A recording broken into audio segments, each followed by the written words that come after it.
ਦੋਸਤੋ ਵੇਲੇ ਦੀ ਗੱਲ 'ਚ ਤੁਹਾਡਾ ਬਹੁਤ-ਬਹੁਤ ਸਵਾਗਤ। ਮੈਂ ਤੁਹਾਡਾ ਮੇਜ਼ਬਾਨ ਨਰਿੰਦਰ ਸਿੰਘ।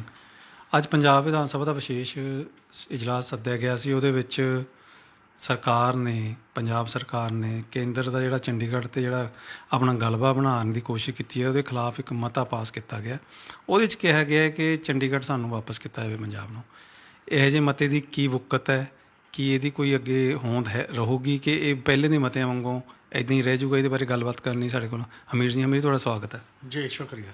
ਇਹ ਮਤੇ ਦੀ ਕੀ ਅਹਿਮੀਅਤ ਹੈ ਅਤੇ ਕਿਉਂ ਪਾਇਆ ਗਿਆ? ਅਸਲ 'ਚ ਸਭ ਤੋਂ ਬੜੀ ਗੱਲ ਤਾਂ ਇਹ ਹੁੰਦੀ ਹੈ ਕਿ ਜਦੋਂ ਕੋਈ ਡਿਸਪਿਊਟ ਪੈਦਾ ਹੁੰਦਾ ਜਾਂ ਝਗੜਾ ਪੈਦਾ ਹੁੰਦਾ ਤਾਂ ਝਗੜੇ 'ਤੇ ਕੀ ਪ੍ਰਤੀਕਿਰਿਆ ਦਿੰਦਾ ਕੋਈ ਪਾਰਟੀ, ਕੋਈ ਸਰਕਾਰ, ਕੋਈ ਸੂਬਾ ਜਾਂ ਕੋਈ ਡਿਫਰੈਂਟ ਟਾਈਪ ਦੇ ਜਿਹੋ ਜਿਹੇ ਵੀ ਝਗੜੇ ਪੈਦਾ ਹੁੰਦੇ ਨੇ।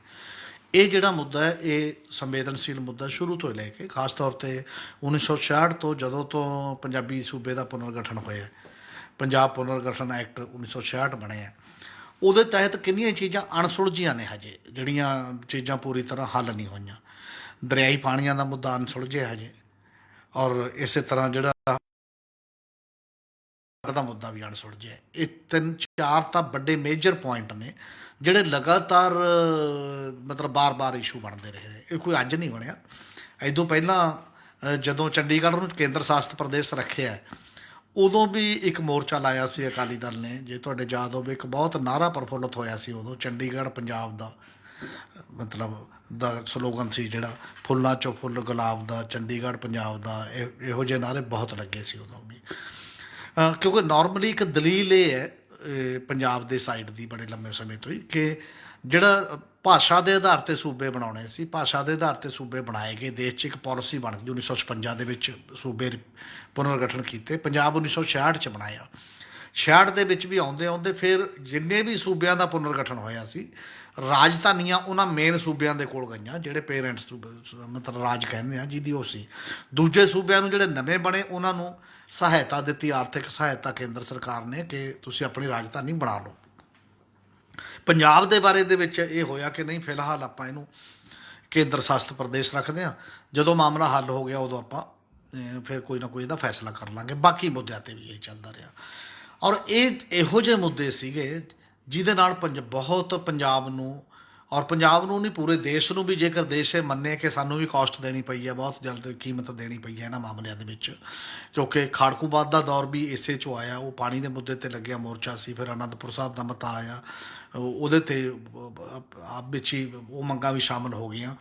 ਉਹ ਸਾਰਾ ਜਿਹੜਾ ਮੋਰਚਾ ਚੱਲਦਾ ਫਿਰ ਦਰਬਾਰ ਸਾਹਿਬ 'ਤੇ ਹਮਲੇ ਤੋਂ ਬਾਅਦ, ਦਿੱਲੀ ਦੇ ਵਿੱਚ ਕਤਲੇਆਮ ਤੋਂ ਬਾਅਦ, ਇੰਦਰਾ ਗਾਂਧੀ ਦੀ ਮੌਤ ਤੋਂ ਬਾਅਦ, ਮਤਲਬ ਕਿੰਨੀਆਂ ਜਾਨਾਂ ਅਤੇ ਕਿੰਨੀ ਕੀਮਤ ਆਈ ਜਾਨੀ ਅਤੇ ਮਾਲੀ, ਇਹ ਅਜੇ ਵੀ ਮੇਰਾ ਖਿਆਲ ਹੈ ਸਾਡਾ ਸਿਆਸਤਦਾਨ ਸੋਚ ਨਹੀਂ ਰਿਹਾ। ਇਨ ਦੀ ਮੀਨ ਟਾਈਮ ਦਿੱਲੀ ਨੇ ਇੱਕ ਹੁਣ ਨਵਾਂ ਨੋਟੀਫਿਕੇਸ਼ਨ ਕੱਢਤਾ ਹੈ। ਨਵਾਂ ਨੋਟੀਫਿਕੇਸ਼ਨ ਇਹ ਕੱਢਤਾ ਕਿ ਚੰਡੀਗੜ੍ਹ ਦੇ ਵਿੱਚ ਜਿਹੜੇ ਮੁਲਾਜ਼ਮ ਨੇ, ਉਹ ਮੁਲਾਜ਼ਮਾਂ 'ਤੇ ਹੁਣ ਪੰਜਾਬ ਦੇ ਰੂਲਜ਼ ਲਾਗੂ ਨਹੀਂ ਹੋਣਗੇ, ਸਰਵਿਸ ਰੂਲ। ਹੁਣ ਇਹ ਯੂਟੀ ਦੇ ਸਰਵਿਸ ਰੂਲ ਲਾਗੂ ਹੋਣਗੇ। ਜਦ ਕਿ ਜਦੋਂ ਦਾ ਪੰਜਾਬ ਰੱਖਿਆ ਹੋਇਆ, ਚੰਡੀਗੜ੍ਹ ਰੱਖਿਆ ਹੋਇਆ, ਇਹ ਅਸਥਾਈ ਅਰੇਂਜਮੈਂਟ ਹੈ, ਸਥਾਈ ਨਹੀਂ ਹੈ। ਅਸਥਾਈ ਅਰੇਂਜਮੈਂਟ ਦੇ ਵਿੱਚ ਇਹ ਵੀ ਨਾਲ ਅਰੇਂਜਮੈਂਟ ਕੀਤਾ ਗਿਆ ਸੀ ਕਿ ਉਨੀ ਦੇਰ ਪੰਜਾਬ ਦੇ ਰੂਲਜ਼ ਲਾਗੂ ਨੇ, ਅਤੇ ਜਿਹੜੇ ਮੁਲਾਜ਼ਮ ਨੇ ਉਹ 60 ਤੇ 40 ਦੀ ਰੇਸ਼ੋ ਦੇ ਵਿੱਚ ਡੈਪੂਟੇਸ਼ਨ 'ਤੇ ਰਹਿਣਗੇ। 40% ਹਰਿਆਣਾ ਅਤੇ 60% ਪੰਜਾਬ ਦੇ ਵੱਖ-ਵੱਖ ਡਿਪਾਰਟਮੈਂਟਾਂ ਦੇ ਵੱਖ-ਵੱਖ ਕਿਤੇ ਵੀ। ਉਦੋਂ ਬਾਅਦ ਮਤਲਬ ਜਦੋਂ ਇਹ ਪਰਮਾਨੈਂਟ ਸੈਟਲਮੈਂਟ ਹੋ ਜਾਂਦੀ ਹੈ, ਇੱਕ ਅਲੱਗ ਹੈ। ਔਰ ਲੱਗਦਾ ਇਹ ਹੈ ਵੀ ਕੇਂਦਰ ਸਰਕਾਰ ਹੌਲੀ ਹੌਲੀ ਕਦਮ ਦਰ ਕਦਮ ਇਹਨੂੰ ਪਰਮਾਨੈਂਟ ਅਰੇਂਜਮੈਂਟ ਦੇ ਰੂਪ ਦੇ ਵਿੱਚ ਤਬਦੀਲ ਕਰਨ ਲਈ ਕਾਹਲੀ ਦਿਖਾਈ ਦਿੰਦੀ ਹੈ। ਇਸੇ ਕਰਕੇ ਹੁਣ ਫਿਰ ਜਿਹੜਾ ਉਹ ਨੋਟੀਫਿਕੇਸ਼ਨ ਹੋ ਗਿਆ ਤਾਂ ਸੁਭਾਵਿਕ ਹੈ ਕਿ ਪੰਜਾਬ ਦੇ ਵਿੱਚ ਇੱਕ ਉਥਲ ਪੁਥਲ ਹੋਣੀ। ਪੰਜਾਬ ਦੇ ਵਿੱਚ ਇੱਕ ਸੈਂਸਿਟਿਵ ਜਿਹੜੀ ਸਟੇਟ ਹੁੰਦੀ ਹੈ, ਜਾਂ ਨਾਜ਼ੁਕ ਜਾਂ ਸੰਵੇਦਨਸ਼ੀਲ, ਉਹਨੂੰ ਇਹ ਲੱਗਦਾ ਵੀ ਲੈ ਸਾਡੇ 'ਤੇ ਤਾਂ ਹੋਰ ਗਲਬਾ ਪੈ ਗਿਆ, ਹੁਣ ਅਗਲਾ ਸਟੈਪ ਆਊ। ਉਹਦੇ ਕਰਕੇ ਇੱਕ ਮਾਹੌਲ ਇਹੋ ਜਿਹਾ ਤੁਰੰਤ ਬਣਿਆ ਕਿ ਆਹ 3 ਦਿਨਾਂ ਦੇ ਅੰਦਰ ਹੀ ਗੌਰਮੈਂਟ ਨੂੰ ਲੋਕ ਪੁੱਛਣ ਲੱਗੇ ਕਿ ਜਵਾਬ ਦਿਓ ਜੀ, ਤੁਹਾਡਾ ਕੀ ਸਟੈਂਡ ਹੈ। ਨਵੀਂ ਗੌਰਮੈਂਟ ਬਣੀ ਹੈ ਅਤੇ ਗੌਰਮੈਂਟ ਨੂੰ ਵੀ ਇਸ ਪ੍ਰੈਸ਼ਰ 'ਚ ਪਹਿਲਾਂ ਨਹੀਂ, ਵੀ 12-13 ਘੰਟੇ ਬਾਅਦ ਪਹਿਲਾਂ ਚੀਫ ਮਿਨਿਸਟਰ ਦਾ ਬਿਆਨ ਆਇਆ ਸੀ ਕਿ ਨਹੀਂ ਠੀਕ ਹੈ, ਅਤੇ ਇੱਕ ਦਿਨ ਦਾ ਜਿਹੜਾ ਇਹ ਸੈਸ਼ਨ ਬਣਾ ਲਿਆ।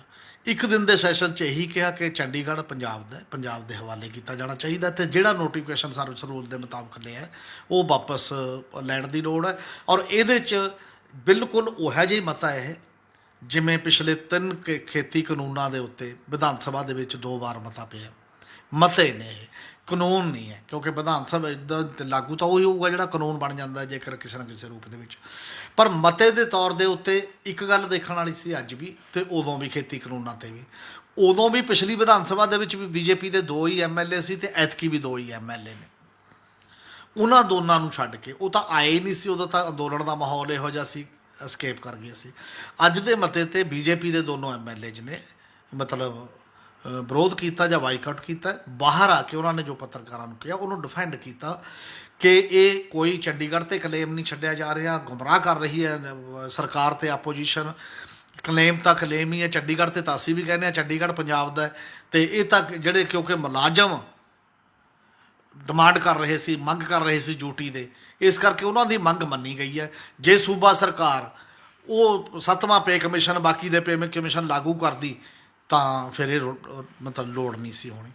ਹੁਣ ਸਵਾਲ ਇਹ ਪੈਦਾ ਹੁੰਦਾ ਸਭ ਤੋਂ ਵੱਡਾ ਕਿ ਇੰਨੀ ਖੈਰ ਖੁਆਹ ਹੈ ਕੇਂਦਰ ਦੀ ਸਰਕਾਰ ਮੁਲਾਜ਼ਮਾਂ ਦੀ, ਜਿਹੜੇ ਪੰਜਾਬ, ਜਿੱਥੇ ਪੰਜਾਬ ਦੇ ਸਰਵਿਸ ਰੂਲ ਲਾਗੂ ਹੁੰਦੇ ਨੇ, ਕੀ ਇਸ ਪੱਧਰ ਦੇ ਉੱਤੇ ਤੁਸੀਂ ਇਕੱਲਾ ਇੰਨੀਓ ਹੈ, ਇਹਦੇ ਪਿੱਛੇ ਧਾਰਨਾ ਜਾਂ ਕੁਝ ਹੋਰ ਹੈ?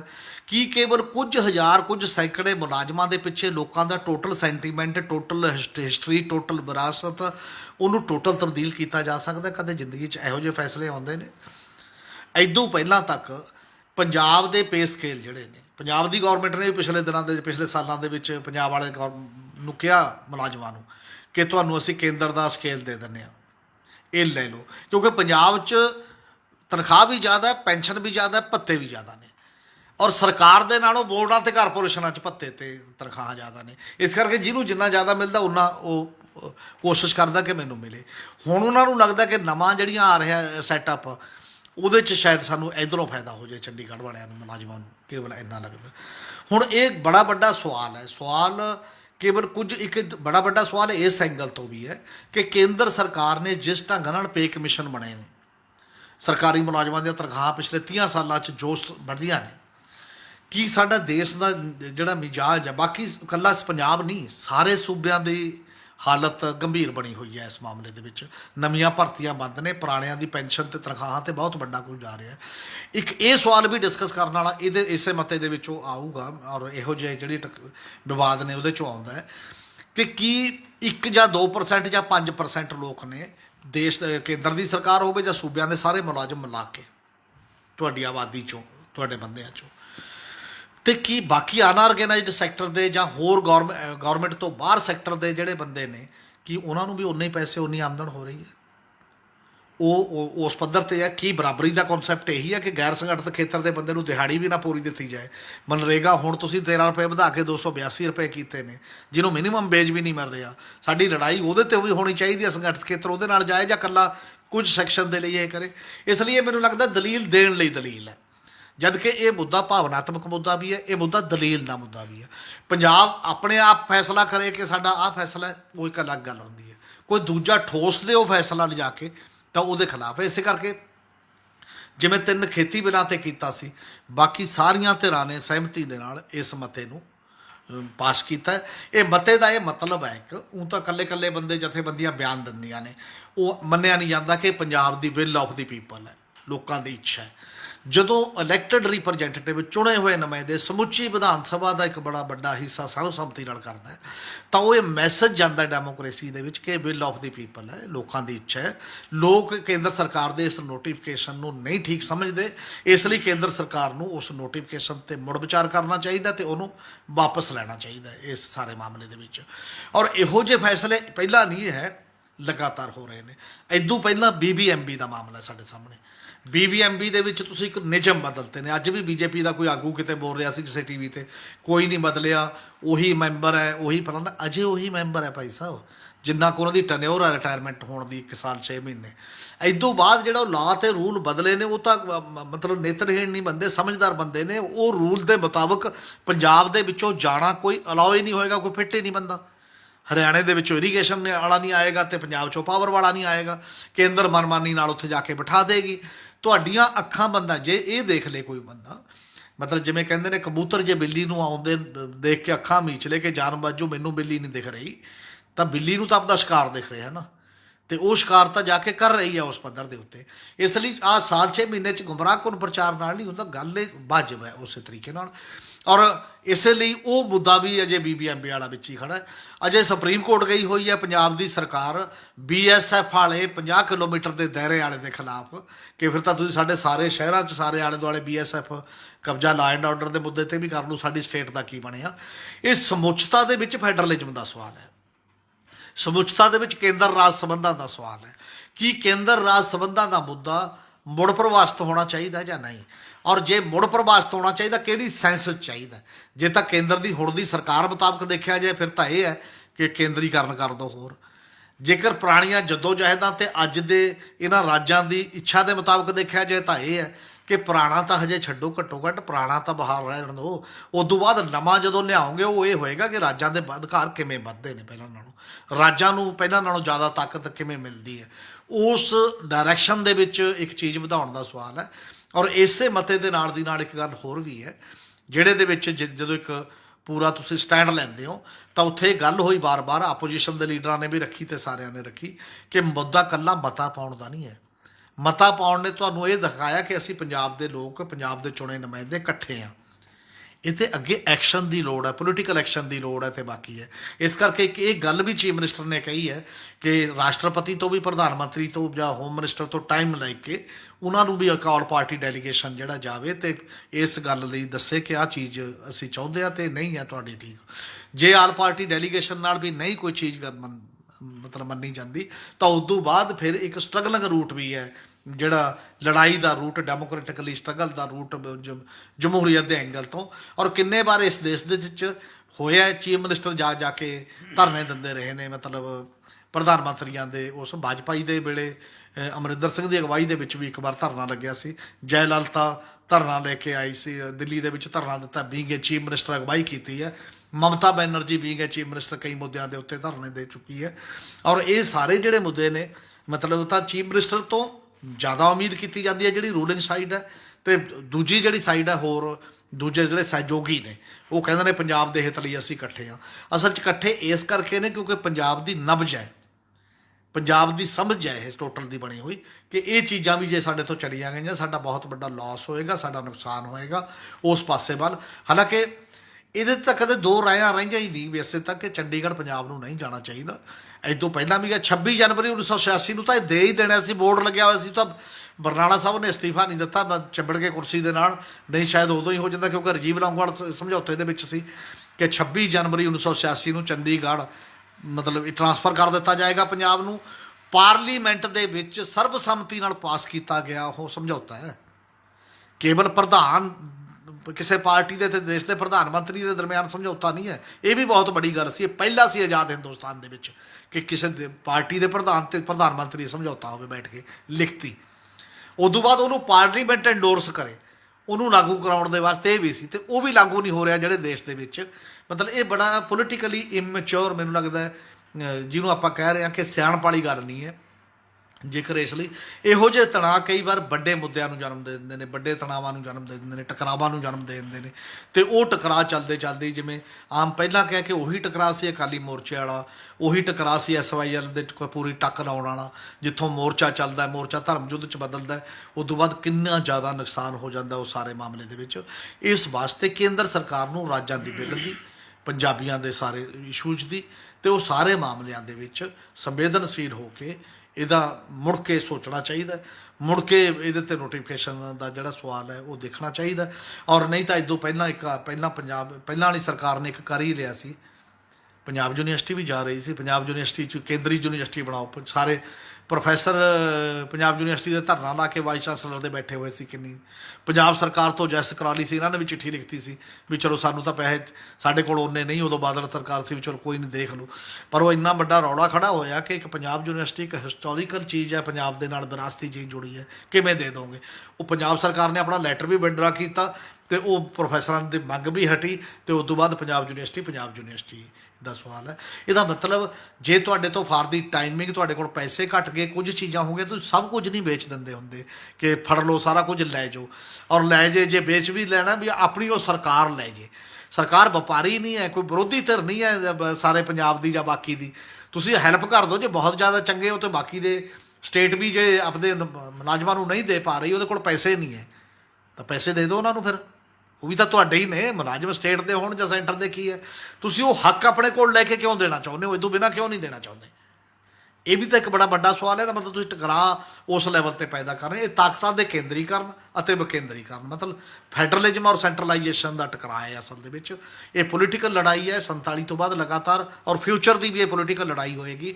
ਔਰ ਜਿੰਨੀ ਵੱਡੇ ਪੱਧਰ ਦੇ ਉੱਤੇ ਦੇਸ਼ ਦੇ ਵਿੱਚ ਵੱਖ-ਵੱਖ ਕਾਰਨਾਂ ਕਰਕੇ ਫੈਡਰਲਿਜ਼ਮ ਤੇ ਜੁਆਇੰਟ ਕੋਈ ਬਣੂਗਾ, ਉਨਾ ਜ਼ਿਆਦਾ ਇਹਨਾਂ ਮਾਮਲਿਆਂ ਦੇ ਹੱਲ ਦੀ ਸੰਭਾਵਨਾ ਵਧੂਗੀ।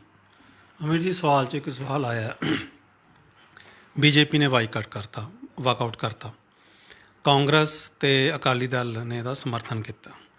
ਹੁਣ ਹੈਰਾਨੀ ਦੀ ਗੱਲ ਇਹ ਹੈ, ਇਹ ਥੋੜ੍ਹਾ ਚਾਨਣਾ ਪਾਇਓ ਬਈ, ਜਦੋਂ ਸੈਂਟਰ 'ਚ ਕਾਂਗਰਸ ਦੀ ਸਰਕਾਰ ਸੀ ਤੇ ਸਟੇਟ 'ਚ ਵੀ ਕਾਂਗਰਸ ਦੀ ਸਰਕਾਰ ਸੀ, ਉਦੋਂ ਕਾਂਗਰਸ ਨੇ ਮੁੱਦਾ ਹੱਲ ਨਹੀਂ ਕੀਤਾ। ਜਦੋਂ ਸੈਂਟਰ 'ਚ ਬੀਜੇਪੀ ਸਰਕਾਰ ਸੀ, ਅਕਾਲੀ ਦਲ ਭਾਈਵਾਲ ਸੀ, ਉਹ ਸਭ ਕੁਝ ਕਰ ਸਕਦਾ ਸੀ, ਇਹਦੇ ਬਾਵਜੂਦ ਨਹੀਂ ਕੀਤਾ। ਕੀ ਨੀਤਾਂ 'ਚ ਗੜਬੜ ਸੀ ਕਿ ਪੰਜਾਬ ਦੇ ਹਾਲਾਤ ਉਹ ਚਾਹੁੰਦੇ ਕਿ ਠੀਕ ਹੀ ਨਾ ਰਹਿਣ? ਨਹੀਂ, ਮੈਨੂੰ ਲੱਗਦਾ ਅਪਰੋਚ ਦਾ ਹੀ ਕੁਐਸਚਨ ਹੈ ਬਹੁਤ ਵੱਡਾ। ਤਾਂ ਪਹਿਲੀ ਗੱਲ ਤਾਂ ਨੈਸ਼ਨਲ ਪਾਰਟੀਆਂ ਦਾ ਜਿਹੜੀ ਅਪਰੋਚ ਹੈ, ਸਾਡੀਆਂ so called national party, national ਵੈਸੇ ਤਾਂ ਕੋਈ ਨਹੀਂ, ਪਹਿਲਾਂ ਕਾਂਗਰਸ ਸੀ ਜਿਹੜੇ ਸਾਰੇ ਬਹੁਤ 18-19 ਰਾਜਾਂ 'ਚ ਵੀ ਸਟੇਟ 'ਚ, ਹੁਣ ਬੀਜੇਪੀ ਹੈ, ਹੁਣ ਕਾਂਗਰਸ ਤਾਂ ਦੋ 'ਚ ਰਹੇਗੀ, ਮਤਲਬ ਨੈਸ਼ਨੈਲਿਟੀ ਉਹ ਜਿਹੜੀਆਂ। ਔਰ ਹਮੇਸ਼ਾ ਨੈਸ਼ਨਲ ਪਾਰਟੀ ਦਾ ਐਟੀਚਿਊਡ ਇਹ ਰਿਹਾ ਕਿ ਸੈਂਟਰਲਾਈਜੇਸ਼ਨ ਆਫ ਪਾਵਰ ਰਹੇ। ਕਾਂਗਰਸ ਦਾ ਵੀ ਸ਼ੁਰੂ ਤੋਂ ਇਹ ਰਿਹਾ। ਜੇ ਸੰਵਿਧਾਨ ਦੇ ਵਿੱਚ ਤੁਸੀਂ ਦੇਖਦੇ ਹੋ ਫੈਡਰਲਿਜ਼ਮ ਕਿਹਨੂੰ ਕਹਿੰਦੇ ਨੇ, ਫੈਡਰਲਿਜ਼ਮ ਦੀ ਜਿਹੜੀ ਦੁਨੀਆ 'ਚ ਪਰਿਭਾਸ਼ਾ ਹੈ, ਉਹ ਪਰਿਭਾਸ਼ਾ ਇਹ ਹੈ ਕਿ ਜਿੰਨੀਆਂ ਬਚੀਆਂ ਰੈਜੀਡੂਅਲ ਪਾਵਰ ਹੁੰਦੀਆਂ ਨੇ, ਇੱਕ ਤਾਂ ਸੰਵਿਧਾਨ ਹੈ, ਸੰਵਿਧਾਨ 'ਚ ਵੰਡਤੀਆਂ, ਜਿਹੜੀਆਂ ਬਚੀਆਂ ਤਾਕਤਾਂ ਨੇ ਉਹ ਰਾਜਾਂ ਕੋਲ ਹੁੰਦੀਆਂ ਨੇ, ਉਹ ਕੇਂਦਰ ਕੋਲ ਨਹੀਂ। ਸਾਡੇ ਅਜੀਬੋ ਗਰੀਬ ਹੈ ਕਿ ਸੰਵਿਧਾਨ ਦੇ ਵਿੱਚ ਹੀ ਲਿਖ ਦਿੱਤਾ ਗਿਆ ਕਿ ਜਿਹੜੀਆਂ ਤੇ ਅਜੇ ਸਹਿਮਤੀ ਨਹੀਂ, ਉਹ ਸਾਰੀਆਂ ਕੇਂਦਰ ਸਰਕਾਰ ਕੋਲ ਨੇ, ਤੁਸੀਂ ਉਹਨੂੰ ਉਹ ਕਰ ਦੋਗੇ। ਹੁਣ ਤਾਂ ਵੱਧਦਾ ਸੈਂਟਰਲਾਈਜੇਸ਼ਨ ਇੱਥੇ ਵਗ ਗਈ ਕਿ ਜਿਹੜੀ ਸੰਵਿਧਾਨ ਸਭਾ ਤੋਂ ਪੁੱਛੇ ਬਿਨਾਂ ਉੱਥੇ ਸੈਂਟਰ ਦਾ ਕੋਈ ਕਾਨੂੰਨ ਲਾਗੂ ਨਹੀਂ ਸੀ ਹੁੰਦਾ, ਉਹ ਜੰਮੂ ਕਸ਼ਮੀਰ ਤੋੜ ਕੇ ਤੁਸੀਂ ਯੂਟੀ 'ਚ ਕਨਵਰਟ ਕਰਤਾ ਤੇ ਕੋਈ ਸੁਣਵਾਈ ਨਹੀਂ ਹੈ ਕਿਤੇ ਵੀ ਉਸ ਮਾਮਲੇ ਦੇ ਵਿੱਚ।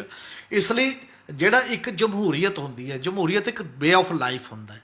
ਜਾਂਚ ਉਹਦਾ ਜ਼ਰੂਰੀ ਨਹੀਂ ਕਾਨੂੰਨ, ਮਤਲਬ ਇੰਗਲੈਂਡ ਦੇ ਵਿੱਚ ਤਾਂ ਸੰਵਿਧਾਨ ਹੀ ਨਹੀਂ ਹੈ, ਲਿਖਤੀ ਕਿੱਥੇ ਹੈ ਸੰਵਿਧਾਨ, ਪਰ ਇੱਕ ਟ੍ਰੈਡੀਸ਼ਨ ਜਿਹਨੇ ਲੋਕ ਉੱਥੇ ਖੜ੍ਹਦੇ ਨੇ, ਲੋਕਾਂ ਨੂੰ ਲੱਗਦਾ ਹੁੰਦਾ ਕਿ ਯਾਰ ਨਹੀਂ, ਇਹਨੂੰ ਐਡੀ ਜਲਦੀ ਐ ਨਹੀਂ ਆਪਾਂ ਬਦਲ ਸਕਦੇ, ਜਿੰਨਾ ਚਿਰ ਰੈਫਰੈਂਡਮ ਨਾ ਹੋਵੇ ਵੱਡੇ ਪੱਧਰ 'ਤੇ, ਜਾਂ ਲੋਕਾਂ ਦੀਆਂ ਸਾਰਿਆਂ ਦੀਆਂ ਵੋਟਾਂ ਪਵਾਓ, ਜੇ ਉਹ ਕਹਿਣਗੇ ਤਾਂ ਆਪਾਂ ਬਦਲਾਂਗੇ। ਸਕਾਟਲੈਂਡ ਦੇ ਵਿੱਚ ਰੈਫਰੈਂਡਮ ਕਰਵਾਇਆ ਉਹਨਾਂ ਨੇ ਉਸ ਤੋਂ ਬਾਅਦ। ਪਰ ਸਾਡੇ ਇਹ ਹੈ ਵੀ ਜਿਹਦੇ ਹੱਥ 'ਚ ਪਾਵਰ ਆ ਗਈ, ਪਾਵਰ ਇਹ ਨਹੀਂ ਉਹ ਸਮਝਦੇ ਤੁਹਾਨੂੰ 5 ਸਾਲ ਬਾਅਦ ਵਾਸਤੇ ਦਿੱਤੀ ਹੈ ਰਾਜ ਚਲਾਉਣ ਲਈ, ਲੋਕਾਂ ਦੀਆਂ ਜ਼ਿੰਦਗੀਆਂ ਤਬਾਹ ਕਰਨ ਜਾਂ ਬਦਲ ਦੇਣ ਲਈ ਨਹੀਂ ਦਿੱਤੀ। 5 ਸਾਲ ਬਾਅਦ ਫਿਰ ਤੁਸੀਂ ਬਦਲ ਸਕਦੇ ਹੋ। ਇੱਥੇ ਹਰੇਕ ਜਿਹੜਾ ਆਉਂਦਾ ਉਹ 25 ਸਾਲ 30 ਸਾਲ ਰਾਜ ਕਰਨਾ ਆਉਂਦਾ ਕਿ ਮੈਂ ਹੀ ਰਹਿਣਾ, ਮੈਂ ਇੱਦੋਂ। ਇਹ ਮਾਨਸਿਕਤਾ ਦਾ ਸਵਾਲ ਹੈ। ਸਾਡੇ ਦੇਸ਼ ਲਈ ਇਹ ਦੋ ਧਾਰਾਵਾਂ ਸ਼ੁਰੂ ਤੋਂ ਚੱਲਦੀਆਂ ਰਹੀਆਂ ਨੇ। ਕੀ ਦੇਸ਼ ਮਜ਼ਬੂਤ ਹੋਏਗਾ ਤੇ ਕੇਂਦਰ ਨੂੰ ਮਜ਼ਬੂਤ ਕਰਕੇ, ਜਾਂ ਕੀ ਦੇਸ਼ ਮਜ਼ਬੂਤ ਹੋਏਗਾ ਰਾਜਾਂ ਨੂੰ ਮਜ਼ਬੂਤ ਕਰਕੇ? ਸਾਡੇ ਵਰਗਾ ਜਿਹੜਾ ਕੰਟਰੀ ਹੈ, ਵੰਨ-ਸੁਵੰਨਾ ਕੰਟਰੀ ਹੈ, ਉਹਦੇ ਵਿੱਚ ਹਮੇਸ਼ਾ ਹੀ ਦੁਨੀਆ ਦਾ ਇੱਕ ਇਤਿਹਾਸ ਹੈ ਕਿ ਜਿੱਥੇ ਸੈਂਟਰਲਾਈਜੇਸ਼ਨ ਜ਼ਿਆਦਾ ਆਈ ਹੈ ਉਹ ਦੇਸ਼ ਟੁੱਟ ਗਏ ਨੇ। ਸੋਵੀਅਤ ਯੂਨੀਅਨ ਟੁੱਟ ਗਿਆ, ਤੁਹਾਡੇ ਸਾਹਮਣੇ 15 ਦੇਸ਼ਾਂ 'ਚ ਇਦੋਂ ਵੱਡੀ ਫੌਜ ਕੋਈ ਨਹੀਂ ਸੀ। ਪਾਕਿਸਤਾਨ ਟੁੱਟ ਗਿਆ ਜਿੱਥੇ ਫੌਜੀ ਸਰਕਾਰ ਸੀ, ਮਤਲਬ ਤਾਕਤਾਂ ਦੇ ਕੇਂਦਰੀਕਰਨ ਦੇ ਰੂਪ ਦੇ ਵਿੱਚ ਉਸ ਲੈਵਲ ਦੇ ਸੀ। ਔਰ ਜਿੰਨੇ ਹੋਰ ਕੰਟਰੀ ਦੁਨੀਆ ਦੇ ਜਿਹੜੇ ਫੈਡਰਲ ਸਟਰਕਚਰ 'ਚ ਨੇ, ਜਿੱਥੇ ਰੈਫਰੈਂਡਮ ਦਾ ਵੀ ਬਾਕੀ ਵੀ ਰਾਈਟ ਨੇ, ਉਹ ਦੇਸ਼ ਇਕੱਠੇ ਨੇ। ਦੇਸ਼ ਸੰਤੁਸ਼ਟੀ ਨਾਲ ਇਕੱਠੇ ਰਹਿੰਦੇ ਨੇ, ਔਰ ਆਪੋ ਆਪਣੀ ਜਿੰਨਾ ਨੇੜੇ ਹੋਏਗਾ ਭੂਗੋਲਿਕ ਸਥਿਤੀ ਦੇ, ਜਿੰਨਾ ਵਿਰਾਸਤ ਦੇ ਨੇੜੇ ਹੋਏਗਾ, ਬੋਲੀ ਦੇ ਨੇੜੇ ਹੋਏਗਾ, ਨਸਲ ਪਛਾਣਾਂ ਦੇ ਨੇੜੇ ਹੋਏਗਾ, ਉਹਨਾਂ ਉਹ ਲੋਕਾਂ ਦੀਆਂ ਭਾਵਨਾਵਾਂ ਦੀ ਜ਼ਿਆਦਾ ਤਰਜਮਾਨੀ ਕਰਦਾ ਅਤੇ ਉਹਨਾਂ ਜ਼ਿਆਦਾ ਸੰਤੁਸ਼ਟੀ ਦਿੰਦਾ।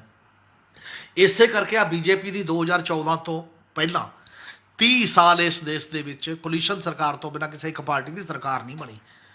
ਉਹ ਤਾਂ ਹਜੂਮੀ ਹਿੰਸਾ ਹੋ ਗਈ ਕਿ ਇੱਕ ਹਿੰਦੂਤਵ ਦੇ ਏਜੰਡੇ ਤੇ ਇੱਕ ਸੈਂਟੀਮੈਂਟ ਲੋਕਾਂ ਦਾ ਤੁਸੀਂ ਉਹਨੂੰ ਐਕਸਪਲਾਈਟ ਕਰ ਲਿਆ, ਉਹ ਅਲੱਗ ਸਵਾਲ ਹੈ। ਇਹਦਾ ਮਤਲਬ ਦੇਸ਼ ਦੇ ਲੋਕ ਉਸ ਵੰਨ-ਸੁਵੰਨਤਾ ਦੇ ਮੁਤਾਬਕ ਆਪਣਾ ਐਟੀਟਿਊਡ ਰੱਖਦੇ ਨੇ, ਔਰ ਉਹਦੇ ਮੁਤਾਬਕ ਸਿਆਸਤਦਾਨਾਂ ਨੂੰ ਵੀ ਇਹ ਸੋਚਣਾ ਚਾਹੀਦਾ ਕਿ ਇਹਨੂੰ ਇਸ ਤਰੀਕੇ ਨਾਲ ਚਲਾਇਆ ਜਾਏ, ਨਾ ਕਿ ਉਸ ਜ਼ਬਰਦਸਤੀ ਵਾਲੇ ਤਰੀਕੇ ਨਾਲ। ਮੰਨ ਲਓ ਜੇ ਕਰਨਾ ਵੀ ਸੀ, ਤੁਸੀਂ ਇਹ ਗੱਲ ਕਿਉਂ ਨਹੀਂ ਕਰ ਸਕਦੇ ਸੀ ਕਿ ਪਾਕਿਸਤਾਨ ਮਤਲਬ ਪੰਜਾਬ ਔਰ ਹਰਿਆਣੇ ਦੀਆਂ ਸਰਕਾਰਾਂ ਦੇ ਨੁਮਾਇੰਦੇ ਵੀ ਬੁਲਾ ਲੈਂਦੇ ਵੀ ਯਾਰ ਆਹ ਮੁਲਾਜ਼ਮਾਂ ਬਾਰੇ ਅਸੀਂ ਤਾਂ ਆਹ ਸੋਚਦੇ ਹਾਂ, ਕੀ ਤੁਹਾਨੂੰ ਛੂਟ ਕਰਦਾ, ਆਪਾਂ ਇਹ ਕਰ ਲਈਏ। ਜੇਕਰ ਸਹਿਮਤੀ ਨਾ ਹੁੰਦੀ ਤਾਂ ਕੋਈ ਹੋਰ ਵਾਇਆ ਮੀਡੀਆ ਕੱਢਿਆ ਜਾ ਸਕਦਾ ਸੀ, ਕੁਛ ਹੋਰ ਕਰ ਲੈਂਦੇ। ਤੁਸੀਂ ਤਾਂ ਗੱਲ ਕਰਨਾ ਵੀ ਜ਼ਰੂਰੀ ਨਹੀਂ ਸਮਝਦੇ ਕਿਸੇ ਨਾਲ। ਇਹ ਡੈਮੋਕ੍ਰੇਸੀ ਕਿੱਥੇ ਹੈ? ਆਫਟਰ ਆਲ ਤੁਸੀਂ ਉਹਦੇ ਗੱਲ 'ਚ ਦਖਲ ਦੇ ਰਹੇ ਹੋ ਨਾ, ਜਾ ਕੇ ਉਹਦੀ ਕੰਧ ਢਾਹ ਕੇ ਅੱਗੇ ਕਰ ਰਹੇ ਹੋ ਵੀ ਤੇਰੀ ਤਾਂ ਹੁਣ ਦਖਲ ਨਹੀਂ, ਹੁਣ ਤਾਂ ਮੇਰਾ ਚੱਲੂ। ਉਹਦੇ ਨਾਲ ਰਾਏ ਤੁਸੀਂ ਕਰਦੇ ਨਹੀਂ, ਫਿਰ ਤਾਂ ਤਕੜੇ ਦਾ ਸੱਤੀ ਵੀ ਹਿੱਸਾ ਹੈ। ਫਿਰ ਇਹ ਡੈਮੋਕ੍ਰੈਟਿਕ ਵੈਲਿਊ ਸਿਸਟਮ ਨਹੀਂ ਹੈ, ਇਹ ਜਮਹੂਰੀਅਤ ਨਹੀਂ ਹੈ ਕਿਸੇ ਵੀ ਤਰੀਕੇ ਦੀ। ਇਸ ਕਰਕੇ ਉਸ ਮਾਮਲੇ ਦੇ ਵਿੱਚ ਵੀ ਇਹਨੂੰ ਸੋਚਣਾ। ਵਿਊ ਦੇ ਤੌਰ 'ਤੇ ਸਾਡੇ ਇਹ ਹੈ ਕਿ ਜਿਹੜੀ ਆਪੋਜੀਸ਼ਨ ਚਲੀ ਗਈ ਸਰਕਾਰ, ਉਹਨੂੰ ਮਜਬੂਰੀ 'ਚ ਲੋਕਾਂ ਨਾਲ ਖੜਨਾ ਪੈਂਦਾ। ਜਿਹੜੀ ਸੱਤਾ 'ਚ ਚਲੀ ਗਈ ਉਹ ਆਪਣੀ ਉਸੇ ਟਰੈਕ 'ਤੇ ਚੱਲਦੀ ਹੈ, ਉਸੇ ਮਨਮਾਨੀ ਨਾਲ ਕਰਦੀ ਹੈ। ਇਸੇ ਕਰਕੇ ਪੰਜਾਬ ਦੀਆਂ ਸਾਰੀਆਂ ਪਾਰਟੀਆਂ ਨੂੰ, ਪੰਜਾਬ ਦੇ ਜੁਨਟਾਂ ਨੂੰ ਤਾਂ ਪੰਜਾਬ ਨਾਲ ਹੀ ਖੜਨਾ ਪੈ ਰਿਹਾ। ਪਰ ਉਹ ਪੰਜਾਬ ਦੇ ਜੁੱਟ ਖੜਦੇ ਖੜਦੇ ਵੀ ਜਦੋਂ ਨੈਸ਼ਨਲ ਪਾਰਟੀ ਮਜ਼ਬੂਤ ਹੁੰਦੀ ਹੈ ਉਹ ਕਰਾ ਲੈਂਦੀ ਹੈ। ਪਾਣੀ ਤੇ ਵੀ ਇਹੀ ਹੋਇਆ। ਸਾਡਾ ਮੁਕੱਦਮਾ ਕੀਤਾ ਹੋਇਆ ਸੀ ਪੰਜਾਬ ਦਾ ਸੁਪਰੀਮ ਕੋਰਟ ਦੇ ਵਿੱਚ, ਤੇ 31 ਜਿਹੜਾ ਦਸੰਬਰ 1981 ਨੂੰ ਬਿਠਾਏ ਤਿੰਨ ਚੀਫ ਮਿਨਿਸਟਰ, ਤਿੰਨੋਂ ਕਾਂਗਰਸ ਦੇ ਸੀ ਉਦੋਂ, ਸਾਡੇ ਦਰਬਾਰਾ ਸਿੰਘ ਸੀ। ਤੇ ਇਹ ਕਿਹਾ ਜਾਂਦਾ ਹੈ, ਲਿਖਤੀ ਰਿਕਾਰਡ ਹੈ, ਉਦੋਂ ਦੀ ਟ੍ਰਿਬਿਊਨ 'ਚ ਵੀ ਛਪੀ ਹੋਈ ਖਬਰ ਹੈ। ਉਹ ਕਹਿੰਦੇ ਨੇ ਕਿ ਗਨ ਪੁਆਇੰਟ ਤੇ ਕਰਾਇਆ ਸਮਝੌਤਾ ਵੀ ਵਾਪਸ ਲਓ, ਕੀ ਕਰ ਰਹੇ ਹੋ ਤੁਸੀਂ ਸਾਰੇ। ਨਹੀਂ ਸ਼ਾਇਦ ਉਦੋਂ ਸੁਪਰੀਮ ਕੋਰਟ 'ਚ ਸੁਲਝ ਜਾਂਦਾ ਕਿ ਰਿਪੇਰੀਅਨ ਪ੍ਰਿੰਸੀਪਲ ਆ ਨਹੀਂ ਹੈ। ਉਹ ਇੰਨੀ ਘੱਚੜ ਚਾਹੁੰਦੇ ਪਾਈ ਤੇ ਮੁੜ ਕੇ ਅੱਜ ਤੱਕ ਲਟਕ ਰਿਹਾ। ਮਤਲਬ ਜਦੋਂ ਪਾਰਟੀਆਂ ਤੇ ਲੀਡਰਸ਼ਿਪ ਇਹ ਮਹਿਸੂਸ ਕਰ ਲੇ ਕਿ ਅਸੀਂ ਝਗੜੇ ਨਿਬੇੜਨੇ ਨਹੀਂ, ਲਮਕਾਉਣੇ ਨੇ, ਲਟਕਦੀ ਕੋਈ ਵੀ ਚੀਜ਼ ਜ਼ਖਮ ਜਾਂ ਤਾਂ ਤੁਸੀਂ ਹੱਲ ਕਰਦੇ ਹੋ ਤੇ ਨਹੀਂ ਉਹਦਾ ਆਪਰੇਸ਼ਨ ਕਰਦੇ ਹੋ, ਤੇ ਜ਼ਖਮ ਜੇ ਉਨਾ ਹੀ ਖੜਾ ਰਹਿੰਦਾ ਤਾਂ ਉਹ ਨਾਸੂਰ ਬਣ ਜਾਂਦਾ। ਅਸੀਂ ਸਮੱਸਿਆਵਾਂ ਨੂੰ ਨਾਸੂਰ ਦੇ ਰੂਪ 'ਚ, ਪੋਲੀਟੀਕਲ ਰੂਪ ਦੇ ਵਿੱਚ ਪੇਸ਼ ਕਰ ਰਹੇ ਹਾਂ। ਜਿਹੜੀਆਂ ਕਹਿੰਦੇ ਨੇ ਹੱਥਾਂ ਨਾਲ ਦਿੱਤੀਆਂ ਸੀ ਉਹ ਦੰਦਾਂ ਨਾਲ ਖੋਲਣੀਆਂ ਪੈ ਰਹੀਆਂ ਨੇ ਲਗਾਤਾਰ। ਹੁਣ ਵੀ ਮੇਰਾ ਖਿਆਲ ਹੈ ਜਿਹੋ ਜਿਹਾ ਮਾਹੌਲ ਬਣ ਰਿਹਾ, ਜੇ ਇਹਦੇ 'ਚ ਸਾਰੇ ਸਿਆਣਪ ਨਾਲ ਚੱਲਣ ਤਾਂ ਉਦੋਂ ਨਾ ਵਿਗੜੇ ਮਾਮਲਾ, ਲੋਕ ਠੀਕ ਤਰੀਕੇ ਦੇ ਨਾਲ ਆਪਣੀ ਜ਼ਿੰਦਗੀ ਜਿਉਣ ਤੇ ਵਿਕਾਸ ਤੇ ਹੋਰ ਰਸਤਿਆਂ ਬਾਰੇ ਸੋਚਣ। ਹੋਰ ਬਥੇਰੀਆਂ ਸਮੱਸਿਆਵਾਂ ਨੇ, ਇਕੱਲਾ ਇਹਦੇ ਲਈ ਲੜਾਈ ਕਿਉਂ ਜ਼ਰੂਰੀ ਹੈ ਜਿਹੜੀ ਜਿਹੜੇ ਕਾਰਨ ਨਿਪਟੀ ਹੋਈ ਆ ਉਹਨਾਂ ਤਾਂ ਨਿਪਟੀ ਰਹਿਣ ਤੋਂ, ਨਵਾਂ ਪੰਗਾ ਕਿਉਂ ਖੜਾ ਕਰ ਰਹੇ ਹੋ। ਤੇ ਇੱਕ ਲਾਸਟ ਸਵਾਲ, ਅੱਜ ਜਥੇਦਾਰ ਗੁਰਚਰਨ ਸਿੰਘ ਟੌਹੜਾ ਦੀ ਬਰਸੀ ਆ। ਬਰਸੀ ਦੋ ਥਾਂ ਤੇ ਮਨਾਈ ਗਈ, ਇੱਕ ਉਹਨਾਂ ਦੇ ਪਿੰਡ ਟੌਹੜੇ 'ਚ ਤੇ ਇੱਕ ਦੁੱਖ ਨਿਵਾਰਨ ਸਾਹਿਬ ਗੁਰਦੁਆਰਾ ਪਟਿਆਲੇ ਦੇ ਵਿੱਚ। ਇਹ ਦੋ ਥਾਂ ਮਨਾਉਣ ਦੀ ਕੀ ਤੁਕ ਸੀਗੀ? ਮੈਨੂੰ ਇਹ ਲੱਗਦਾ ਕਿ ਜਥੇਦਾਰ ਟੌਹੜਾ ਜਾਂ ਕੋਈ ਵੀ ਵੱਡੀ ਸ਼ਖਸੀਅਤ ਜਿਹੜੀ ਹੁੰਦੀ ਹੈ ਉਹਨੂੰ ਹਰੇਕ ਆਪੋ ਆਪਣੇ ਤਰੀਕੇ ਨਾਲ ਉਹਨਾਂ ਕੁ ਚੁੰਡਣਾ ਚਾਹੁੰਦਾ ਹੈ ਕਿਸੇ। ਬਿਨਾਂ ਸ਼ੱਕ ਜਿਹੜੀ ਪੁਰਾਣੀ ਪੀੜ੍ਹੀ ਸੀ ਲੀਡਰਸ਼ਿਪ ਦੀ, ਜਿਹੜੀ ਤਿਆਗ ਤੇ ਕੁਰਬਾਨੀ ਦੇ ਰਾਹੀਂ ਵੱਡੀ ਲੀਡਰਸ਼ਿਪ 'ਚ ਆਏ, ਜਥੇਦਾਰ ਟੌਹੜਾ ਉਹਨਾਂ ਦੇ ਵਿੱਚੋਂ ਇੱਕ ਲੀਡਰ ਸੀ, ਜਿਹਦੇ ਤੇ ਇਹ ਵੀ ਕਿਹਾ ਜਾਂਦਾ ਕਿ ਇਸ ਬਰੀਡ ਦੇ ਵਿੱਚੋਂ ਬਾਦਲ ਟੌਹੜਾ ਸਾਰਿਆਂ ਦੇ ਵਿੱਚੋਂ। ਜਥੇਦਾਰ ਟੌਹੜਾ ਤੇ ਕੋਈ ਪਰਸਨਲ ਇਹ ਇਲਜ਼ਾਮ ਨਹੀਂ ਹੈ ਕਿ ਉਹਨਾਂ ਨੇ ਪਰਸਨਲੀ ਕੋਈ ਕਰਪਸ਼ਨ ਕੀਤੀ ਹੈ ਜਾਂ ਕੋਈ ਉਹ ਹੋਰ ਇਹੋ ਜਿਹਾ ਕੋਈ ਗੱਲ ਕੀਤੀ ਹੈ। ਉਹਨਾਂ ਦੀ ਜਿਹੜਾ ਦਾਮਨ ਪਰਸਨਲੀ ਸਾਫ਼ ਮੰਨਿਆ ਜਾਂਦਾ ਉਸ ਪੱਧਰ ਦੇ ਉੱਤੇ। ਇਸੇ ਕਰਕੇ ਜਦੋਂ ਅਕਾਲੀਆਂ ਨੂੰ ਟਿੱਬੀ, ਉਦੋਂ ਅਮਰਿੰਦਰ ਸਿੰਘ ਨੇ ਇਹ ਕਿਹਾ ਸੀਗਾ, ਕੈਪਟਨ ਅਮਰਿੰਦਰ ਸਿੰਘ ਦੀ ਸਰਕਾਰ ਬਣੀ ਸੀ 2004 'ਚ, ਜਥੇਦਾਰ ਟੌਹੜਾ ਚਲੇ ਜਾਂਦੇ ਨੇ, 2002 ਤੋਂ 7 ਤੱਕ ਅਮਰਿੰਦਰ ਸਿੰਘ ਦੀ ਸਰਕਾਰ ਰਹੀ ਹੈ, ਕਿ ਸਰਕਾਰ ਵੱਡੇ ਪੱਧਰ ਤੇ ਬਰਸੀ ਬਣਾਊਗੀ। ਉਦੋਂ ਬਣਾਉਂਦੇ ਰਹੇ, ਮਤਲਬ ਉਹਦੇ 'ਚ ਹੀ ਸਾਰੇ ਬੰਦੇ ਜਾ ਕੇ ਆਪਣੀ ਗੱਲ ਕਹਿ ਦਿੰਦੇ ਸੀ। ਅਕਾਲੀ ਦਲ ਆਪਣੇ ਪੱਧਰ ਤੇ ਇਹ ਕਹਿੰਦਾ ਸੀ ਜਥੇਦਾਰ ਟੌਹੜਾ ਦੀ ਜਿਹੜੀ ਸਾਡੀ ਹੈ ਲੈਗੇਸੀ। ਹਾਲਾਂਕਿ ਲੈਗੇਸੀ 'ਚ ਤਾਂ ਉਸ ਅਕਾਲੀ ਦਲ ਦੀਆਂ ਰਹੁ ਰੀਤਾਂ ਤੇ ਜਿਹੜੇ ਤਰੀਕੇਕਾਰ ਸੀ, ਤੇ ਜਥੇਦਾਰ ਟੌਹੜਾ ਕਈ ਵਾਰ ਅਲੱਗ ਵੀ ਹੁੰਦੇ ਰਹੇ, ਲੜਦੇ ਵੀ ਰਹੇ, ਝਗੜਦੇ ਵੀ ਰਹੇ, ਸਾਰੀਆਂ ਚੀਜ਼ਾਂ। 2002 ਦੀ ਚੋਣ ਅਲੱਗ ਲੜੀ ਸੀ, ਫਿਰ ਆ ਕੇ ਜਦੋਂ ਏਕਾ ਹੋਇਆ ਬਾਅਦ ਦੇ ਵਿੱਚ। ਪਰ ਉਸ ਜਿਹੜਾ ਹੁਣ ਦਾ ਐਤਕੀ ਦਾ ਮਾਹੌਲ ਹੈ, ਇਹ ਪਹਿਲੇ ਸਾਰਿਆਂ ਨਾਲੋਂ ਅਲੱਗ ਹੈ। ਸਾਰਿਆਂ ਨਾਲੋਂ ਅਲੱਗ ਇਹ ਹੈ ਕਿ ਜਿਹੜਾ ਉਹਨਾਂ ਦਾ ਇੱਕ ਦੋਹਤਾ ਹੈ ਉਹ ਬੀਜੇਪੀ 'ਚ ਚਲਾ ਗਿਆ ਤੇ ਅਮਲੋਹ ਤੋਂ ਬੀਜੇਪੀ ਦਾ ਕੈਂਡੀਡੇਟ ਬਣ ਗਿਆ।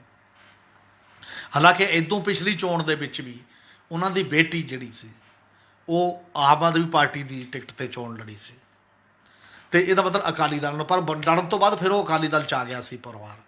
ਹੁਣ ਦੀ ਚੋਣ ਦੇ ਵਿੱਚ ਉਹਨਾਂ ਦਾ ਇੱਕ ਦੋਹਤਾ, ਉਹ ਜਿਹੜਾ ਪਿੰਡ ਵਾਲਾ ਘਰ ਹੈ, ਪੰਜਾਬੀ ਟ੍ਰਿਬਿਊਨ ਨੇ ਇੱਕ ਖਬਰ ਵੀ ਛਾਪੀ ਸੀ ਪਿਛਲੇ ਦਿਨਾਂ 'ਚ ਕਿ ਉੱਥੇ ਬੀਜੇਪੀ ਦਾ ਝੰਡਾ ਝੂਲ ਰਿਹਾ, ਜਿੱਥੇ ਪੰਥਕ ਝੰਡਾ ਸੀ ਜਾਂ ਜਥੇਦਾਰ ਟੌਹੜਾ ਤੇ ਕਦੇ ਲੱਗਿਆ ਨਹੀਂ ਸੀ। ਪਿੰਡ ਦੇ ਲੋਕ ਇਤਰਾਜ਼ ਕਰ ਰਹੇ ਨੇ, ਉਹ ਕਹਿ ਰਹੇ ਨੇ ਯਾਰ ਇਹ ਤਾਂ ਘੱਟੋ ਘੱਟ ਨਹੀਂ, ਉਸ ਘਰ ਨੂੰ ਵਿਰਾਸਤੀ ਬਣਾ ਦਿਓ, ਕਿਸੇ ਦੀ ਨਾ ਬਣਾਓ। ਮਤਲਬ ਸ਼੍ਰੋਮਣੀ ਕਮੇਟੀ ਉਹ ਕੁਛ ਕਰ ਲਿਆ, ਇੰਨਾ ਲੰਮਾ ਸਮਾਂ ਪ੍ਰਧਾਨ ਰਿਹਾ, ਉਹਦੇ 'ਚ ਕੋਈ ਨਾ ਕੋਈ ਚੀਜ਼ ਬਣਾ ਦਿਓ। ਪਰ ਉਹ ਨਹੀਂ, ਹੁਣ ਬੀਜੇਪੀ ਨੇ ਝੰਡਾ ਕੱਢਤਾ, ਉਹ ਮੁੰਡਾ ਉਹਨੇ ਬੁਲਾਇਆ ਹੋਣਾ ਘਰ, ਤੇ ਬੀਜੇਪੀ ਦੇ ਵੱਡੇ ਲੀਡਰ ਵੀ ਆਏ ਤੇ ਬਾਕੀ ਵੀ ਆਏ, ਤੇ ਫਿਰ ਉਹ ਬੀਜੇਪੀ ਦੇ ਨਾਲ ਇਹ ਨਹੀਂ ਜਾਣਾ ਚਾਹੁੰਦੇ ਹੋਣਗੇ। ਦੂਸਰੇ ਬੰਦੇ ਸ਼੍ਰੋਮਣੀ ਕਮੇਟੀ ਨੇ ਕਿਹਾ ਵੀ ਚਲੋ ਆਪਾਂ ਇੱਕ ਅਖੰਡ ਪਾਠ ਹੀ ਕਰਨਾ, ਉੱਥੇ ਕਰਾ ਦਿੰਦੇ ਹਾਂ, ਆਪਾਂ ਦੁੱਖ ਨਿਵਾਰਨ ਸਾਹਿਬ ਮਨਾ ਲੈਂਦੇ ਹਾਂ। ਇਸ ਕਰਕੇ ਉਹ ਦੋ ਟਾਈਪ ਦਾ ਸ਼ਾਇਦ ਵਿਚਾਰਕ ਐਂਗਲ ਤੋਂ ਹੈ। ਪਰ ਮੈਨੂੰ ਲੱਗਦਾ ਕਿ ਬੀਜੇਪੀ ਵੱਲੋਂ ਮਨਾਉਣਾ ਜਾਂ ਉਹ ਪਿਛੋਕੜ ਦੇ ਵਿੱਚ ਜਾਣਾ, ਤੇ ਜੇ ਪਿੰਡ ਤੇ ਉਹਦੀ ਜਿਹੜੀ ਲੈਗੇਸੀ ਹੈ ਜਥੇਦਾਰ ਟੌਹੜਾ ਦੀ, ਉਹ ਸ਼ਾਇਦ ਇਸ ਗੱਲ ਨਾਲ ਮੈਚ ਨਹੀਂ ਕਰਦੀ ਕਿ ਬੀਜੇਪੀ ਦੇ ਛੱਡ ਦਿੱਤਾ ਜਾਏ ਕਿ ਉਹ ਬਰਸੀ ਉਸ ਲੈਵਲ ਤੇ ਬਣਾਏ। ਬਹੁਤ ਬਹੁਤ ਸ਼ੁਕਰੀਆ ਹਮੀਰ ਜੀ, ਅੱਜ ਲਈ ਇੰਨਾ ਹੀ। ਕੱਲ੍ਹ ਫਿਰ ਮਿਲਾਂਗੇ, ਧੰਨਵਾਦ।